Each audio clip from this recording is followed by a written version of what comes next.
To most folks, it's just an old hunk of metal, a sun-faded, dented-up 1947 John Deere parked under my oak tree. But to me, that tractor is legacy. It's the last thing my grandfather rebuilt before he passed, and it's been sitting on that patch of dirt ever since, running like a champ when it needs to and resting like a relic when it doesn't. But Karen from the HOA didn't see it that way. She called it unsightly, an eyesore, said it didn't reflect community standards, and then slapped me with a violation notice demanding I remove it within 10 days or face daily fines. That was the moment she picked the wrong fight, because what she didn't know, that old John Deere isn't just a tractor. It's federally registered as historical equipment, and the state doesn't take kindly to bullies with clipboards. There's something about old machines that city folks don't understand. Maybe it's the smell of sun-baked metal. Maybe it's the deep, gravelly cough of a worn engine that's been hand-tuned for 50 years. Maybe it's just that they've never had their knuckles scraped open pulling a wrench under the sun, with grease on their palms and pride in their chest. But out here, where roads turn to gravel and porches face open fields, that old tractor in my front lot isn't just metal. It's family. My name's Clay. I live about 5 miles outside of town, just past the tree line where the hills start rolling, on a slice of land that's been in my family for 3 generations. I inherited it from my grandfather, who inherited it from his father, both of them farmers, both of them stubborn, and both of them in love with the land. Sitting under the big oak tree near my gravel drive is the same 1947 John Deere Model M that my grandfather used to plow the north field. Same tires, same rusted green fenders, same cracked leather seat. I grew up climbing that thing like a jungle gym.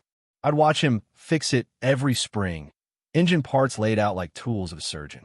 And when I was old enough to reach the pedals, he taught me to drive it, slow, careful, respectful, like it was more animal than machine. When he passed, it became mine. I registered it that year with the State Historical Preservation Office, not just because it was old, but because it was a piece of our local farming legacy. Original parts, original records, family line, fully certified as historical agricultural equipment. And I never moved it off the property, never sold it, just kept it oiled, protected, and displayed proudly under that oak tree. It wasn't abandoned. It was remembered. The problem started when a new development sprang up about a mile down the hill. A suburban cluster of identical beige houses with flower beds you weren't allowed to plant yourself, and fences that had to be HOA approved to a 1/4 inch. I didn't mind them at first. A few of them were kind folks. Some waved when they passed my road, heading toward the lake. But then came Karen. That wasn't her name, probably, but it might as well have been. President of the HOA. Big sunglasses. Even bigger clipboard. Always walking the perimeter of the new subdivision like she was guarding state secrets. I first met her when she stopped at the edge of my driveway, looked at the tractor, and asked if I was ever going to get rid of that old thing.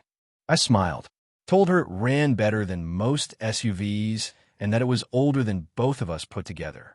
She didn't laugh. She didn't smile. She just squinted, made a note on her paper, and walked away. I figured that was the end of it. It wasn't. 3 days later, I got an envelope in the mail. No stump, just tucked into my gate box with a red Notice of Violation sticker across the top. It read, "Your property has been found in violation of local HOA standards. The equipment stored in open view, namely, the tractor near the driveway, constitutes an aesthetic disruption and must be removed within 10 days. Failure to comply will result in fines of $100 per day and potential tow action." It was signed, Karen, President, Ridge Rock Estates HOA, and stapled behind it, a grainy photo of the John Deere under the tree. I didn't get angry, didn't stomp down the hill or yell. I just walked back inside, poured myself some iced tea, and pulled out my copy of the historical registration certificate for the tractor, complete with serial number, date, and the seal from the State Department of Agriculture. Then I called Miriam. Yeah, the same environmental attorney who'd helped me with that whole creek debacle 2 years ago. She answered before the second ring. "Clay," she said, "what did they do this time?" I told her. She laughed. Then she said, "Want me to write the letter?" 2 days later, Karen got a manila envelope of her own. Inside was a scanned copy of the state certificate, along with a cease and desist letter citing federal and state protections for registered historical equipment, especially agricultural relics displayed on private land. There was also this little gem from Miriam's letter. Any attempt to remove or fine the owner for maintaining this equipment in visible condition on his own private property may constitute a violation of both state preservation laws and federal property rights. I could only imagine the look on Karen's face. Of course, she didn't back down. She doubled down, sent me another notice, this time more aggressive, saying that while she appreciated the vintage significance, the visual presence of the tractor still violated the HOA's community standards, and that, historic or not, it did not belong in plain sight of incoming residents. She gave me 5 days to remove it, and wrote in bold, "If not towed, we will be forced to pursue legal options to enforce our bylaws." So I took a walk, straight down to the courthouse, where I filed a public notice that my tractor was not just historic, but protected, and that any attempt to remove, deface, or fine its placement would be met with immediate legal action. Then I called the local paper and sent them the entire story. The next week, the front page of the County Chronicle had my photo, standing next to the John Deere with one hand on the hood and a caption that read, "HOA declares historic tractor an eyesore. Owner fights back with state registration." They even quoted Miriam's letter. Karen never saw it coming. Karen may have had a clipboard and a loud voice, but I had something she didn't. The law, and it was time to use it. After that second notice from the HOA, the one where she threatened legal action over my grandfather's historic tractor, I knew the next steps wouldn't be emotional. They'd be surgical, precise, strategic, because you don't reason with people like Karen. You corner them with facts. Step 1 was reaffirming what I already knew, the registration. I'd filed the tractor under the state's Historical Agricultural Equipment Registry back in 2009, but I hadn't pulled up the actual paperwork in years. So I went digging through my fireproof cabinet in the back of the mudroom and found the folder. Inside, a certified letter from the State Department of Agriculture, a signed verification from the County Historical Society, the original title, showing it had been in my family since 1947, a high-resolution photograph with the VIN stamped into the steel engine casing. The paper was yellowed at the edges, but the seal still shimmered under the light. At the top, in bold, "Registered Historical Farm Equipment. Protected under State Heritage Code 16.8, Section A4."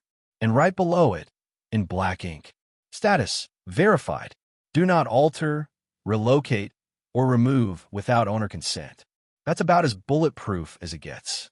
Still, I wasn't going to rely on one folder in my drawer. I called up the County Historical Preservation Board to reconfirm that everything was still active. I spoke to a woman named Loretta, who'd worked there for over 20 years. When I gave her the serial number, she chuckled. "The John Deere Model M under the oak tree? That one's still in our system. Still active?" I asked. "Absolutely. That's one of our earliest entries in this county. Your grandfather registered that himself, didn't he?" I smiled. "Yep. My dad made sure I kept it up." Loretta went quiet for a second. Then she said, "You're calling because someone's trying to mess with it, aren't you?" "Why? Oh boy. You want me to send you a letter of confirmation?" "Please do."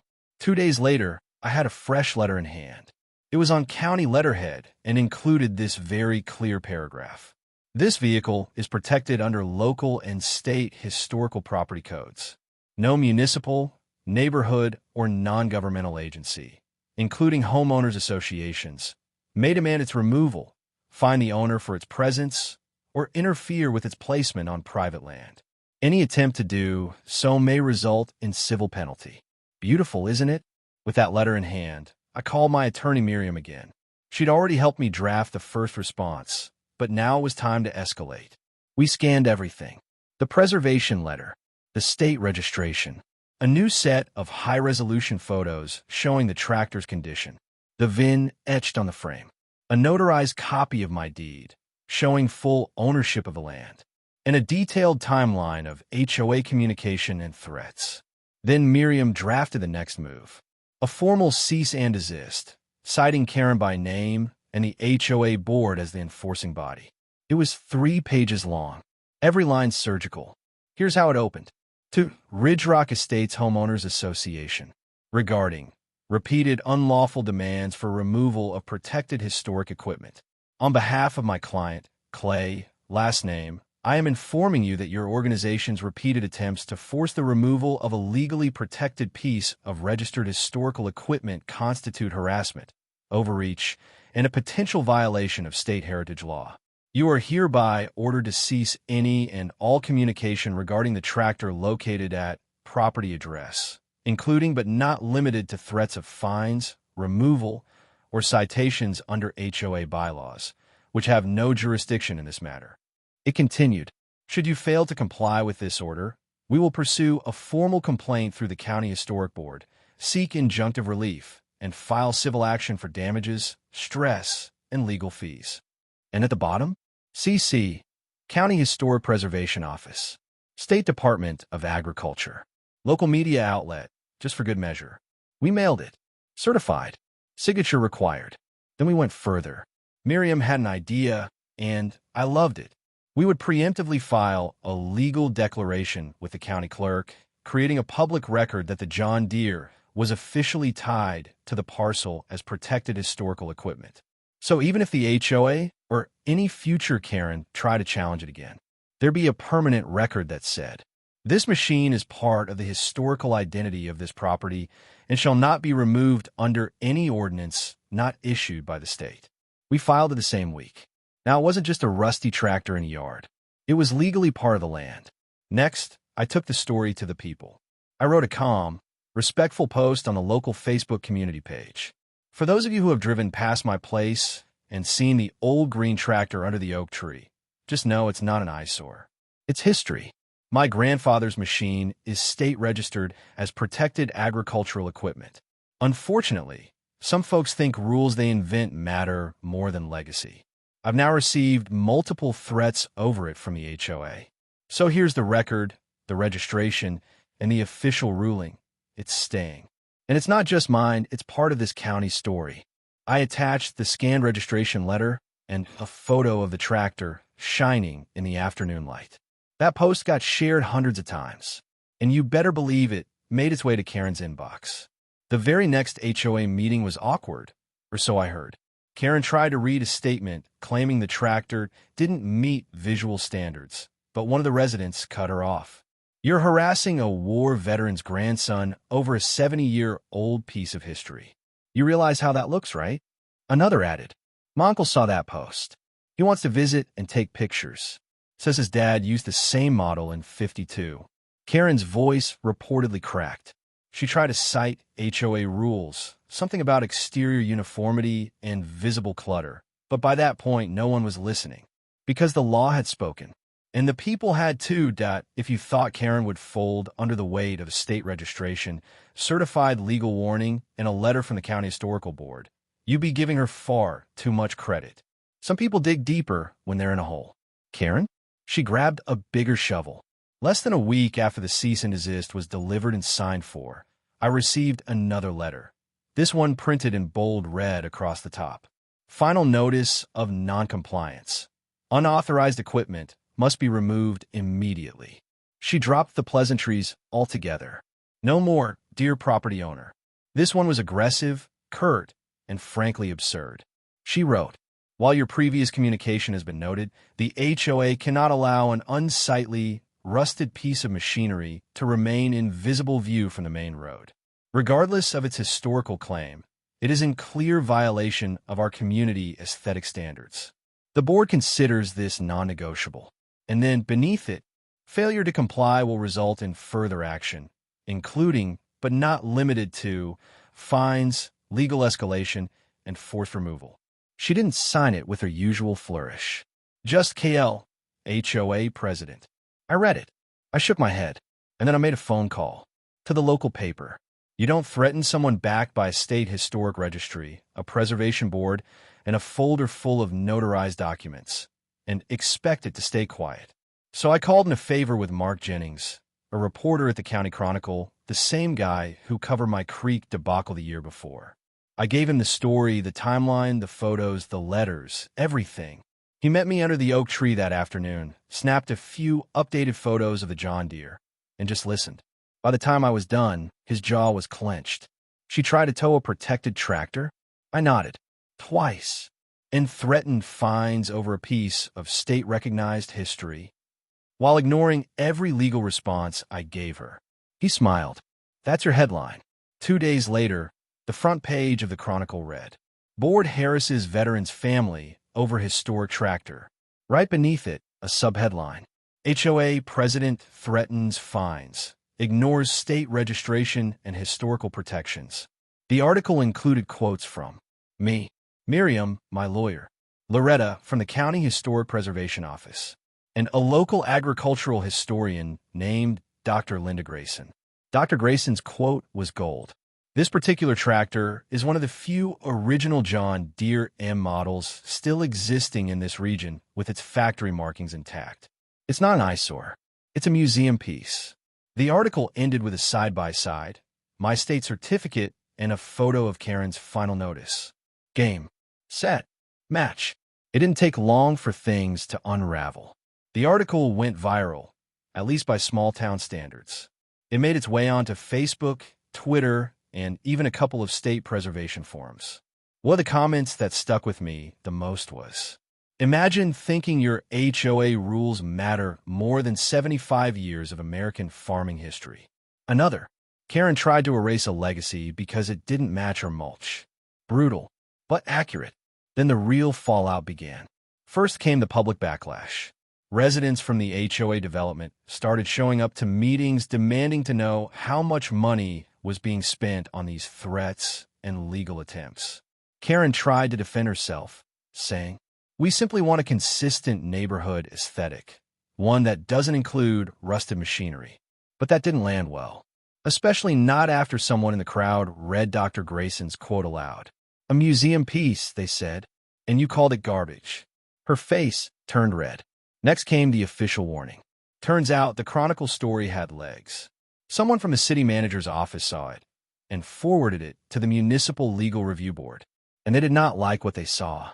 A week later, the HOA received a formal written warning stating that the Board of Ridge Rock Estates is reminded that private associations do not override state historical protections or counter-registered deeds. Continued harassment over protected equipment may result in municipal intervention. That letter got circulated, printed, posted on community bulletin boards. The HOA wasn't just wrong. They were now legally warned to stop. Meanwhile, my inbox filled with messages from people I didn't even know. A retired farmer from 2 towns overwrote, I had one of those back in '53. Yours looks better than mine ever did. Thank you for preserving it. Another, my son's a mechanic. Can he come see it? He's never seen one in person. Even someone from the State Agricultural Museum emailed, if you ever want to loan or display it at the annual fair, we'd be honored. I smiled at that one. Not bad for something Karen called scrap metal. At the next HOA board meeting, attendance doubled. Karen tried to call the meeting to order, but the questions came in fast. Did you really ignore a legal document from the county? Did you really threaten forced removal of historic property? How much did we spend sending these letters? Why didn't you verify the claim before escalating? Karen sputtered, blamed miscommunication, claimed the law wasn't clear at first. Someone pulled out a printout of the Chronicle article and waved it in the air. Seems clear enough now. And then came the kicker. A board member, one of Karen's former allies, stood up and said, we can't keep defending this. You've made this board a joke. We're now under city review and state scrutiny over a tractor. And then he resigned, right there, in the middle of the meeting. That one resignation snowballed. By the next week, 2 more board members had stepped down. Karen, still clinging to her clipboard, but visibly unraveling. As for me, I didn't change a thing. The John Deere stayed right where it had always been, under the oak, clean and oiled, shining faintly in the sunlight. But now, it had company. A small sign, mounted next to it in the ground, reading, 1947 John Deere Model M, registered historic equipment. Protected under state law. Do not touch. Below that, in memory of Grandpa James Red Holloway, who taught me to respect the land. You'd think, after the cease and desist, the news headline, and a city-issued warning, that Karen might have learned her lesson. But folks like her never back down gracefully. They pivot. They deflect. They scramble for the moral high ground, even as it's sinking beneath their feet. And sure enough, the next HOA newsletter included a desperate attempt at damage control. It was titled, "Setting the Record Straight: Our Commitment to Community Aesthetics." Karen's statement tried to frame the entire tractor debacle as a misunderstanding. She wrote, "While we value our community's connection to local history, it's important to uphold shared standards that keep Ridge Rock visually pleasant and property values strong." Then came the kicker. "We regret any discomfort recent events may have caused and will strive to better communicate our expectations going forward." It was a non-apology wrapped in HOA speak. No mention of the legal warning. No mention of the state registry. No mention of threatening to tow a 75-year-old tractor. Just vague phrases like misunderstanding and shared vision. But this time, nobody bought it, because something had changed. In the days after the article went live and the cease and desist became public record, my inbox wasn't the only one lighting up. Other residents, the same ones who had stayed quiet during Karen's crusade, started speaking up. First, it was a man named Greg who lived 2 streets over. He messaged me on Facebook. "I got fined last year for putting a hand-built birdhouse on my porch. My daughter made it in shop class." Karen said it clashed with HOA colors. Then it was Janelle, a retired librarian. "I had a wooden bench in my front yard. It belonged to my late husband. She said it was unapproved seating and had it removed while I was at the store." Story after story came in. Not about tractors, but about overreach, bullying, people feeling powerless. And suddenly, my little green machine wasn't just a relic. It was a rallying point.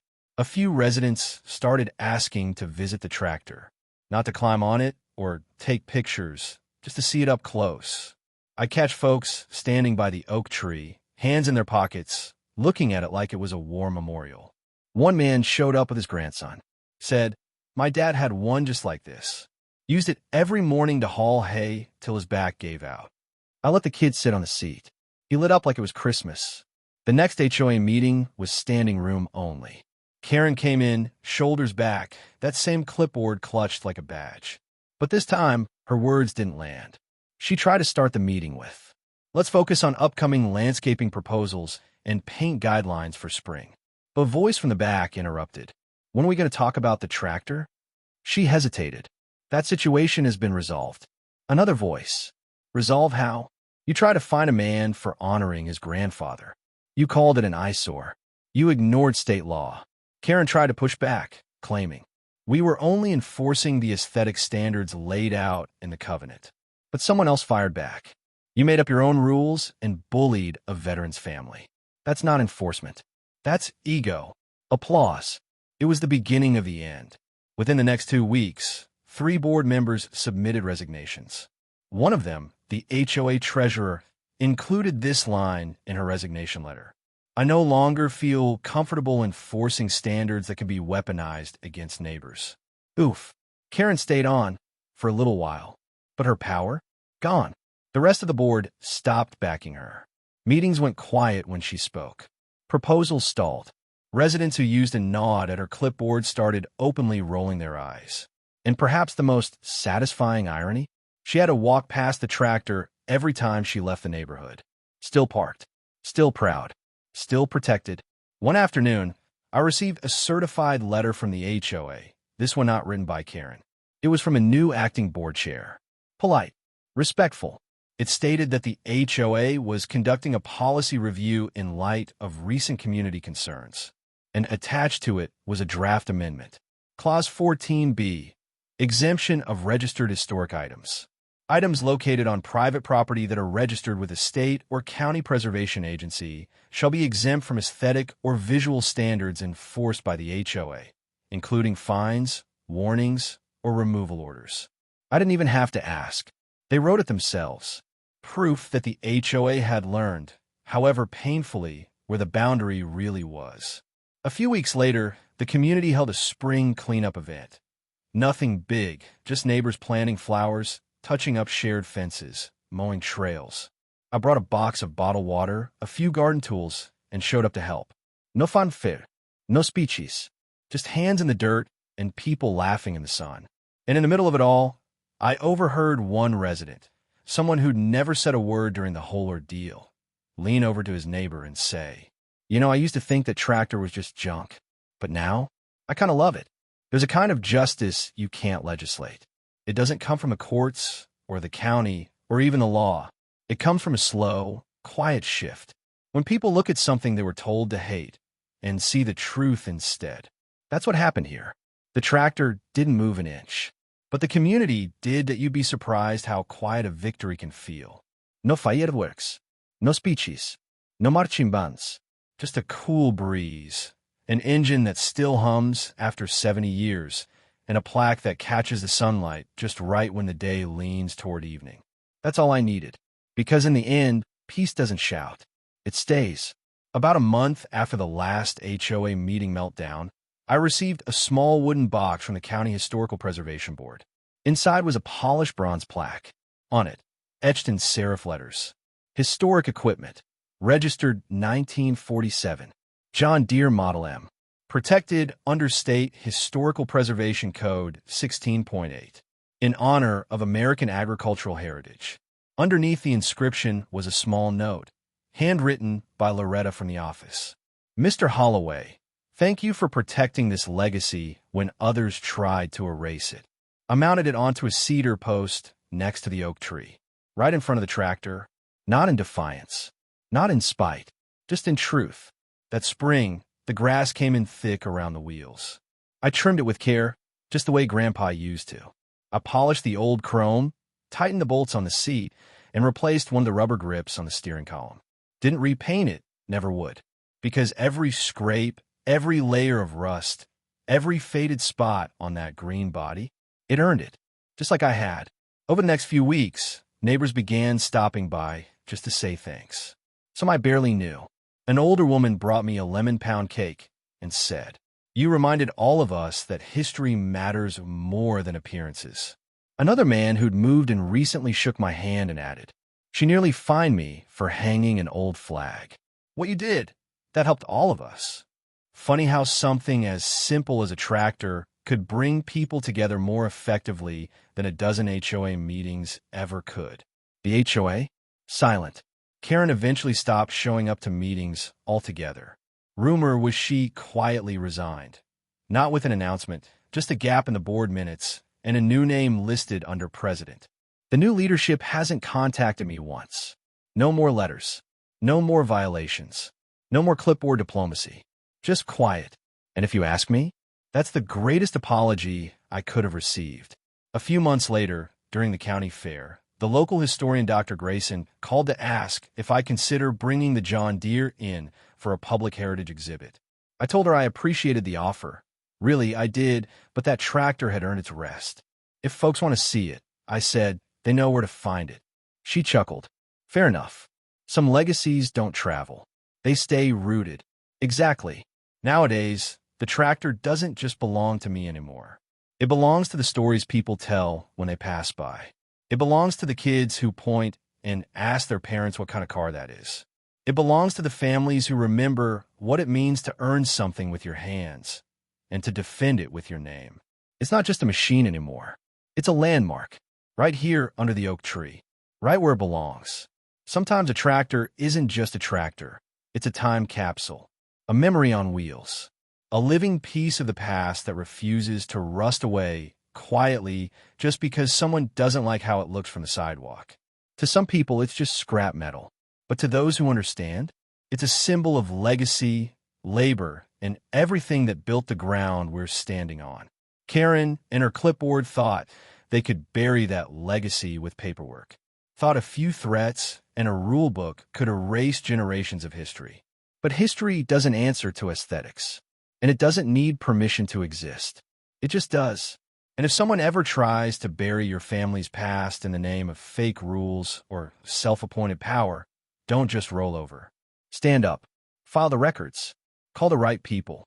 Tell the real story. Because what's rooted in truth doesn't bend to pretense.